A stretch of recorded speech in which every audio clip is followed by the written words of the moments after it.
સુરત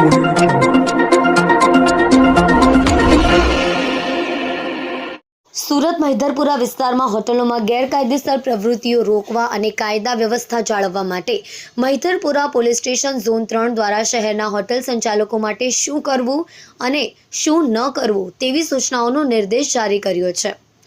આ દિશા નિર્દેશોમાં ગ્રાહકોની ઓળખની ચકાસણી, સીસીટીવી નિગરાની, ફાયર સલામતી અને સ્ટાફની તપાસ જેવા મુદ્દાઓને સંબોધવામાં આવ્યા છે। જો આ સૂચનાઓનું ઉલ્લંઘન થતા જોવા મળશે તો કાયદેસરની કાર્યવાહી કરવામાં આવશે।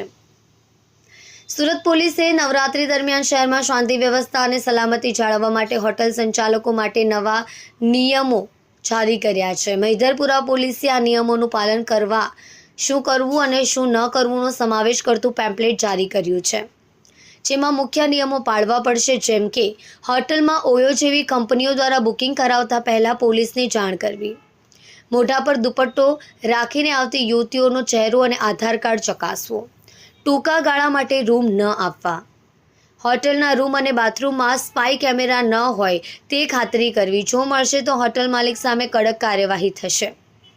હોટેલમાં જુગાર, દારૂ, ડ્રગ્સ, માનવ તસ્કરી સહિતની કોઈ ગેરકાયદેસર પ્રવૃત્તિઓ ન થાય તે જોવું।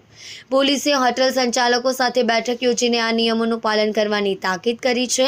આ પગલાંઓનો મુખ્ય ઉદ્દેશ્ય નવરાત્રી દરમિયાન કોઈ અનિચ્છનીય ઘટના થતી અટકાવવાનો છે।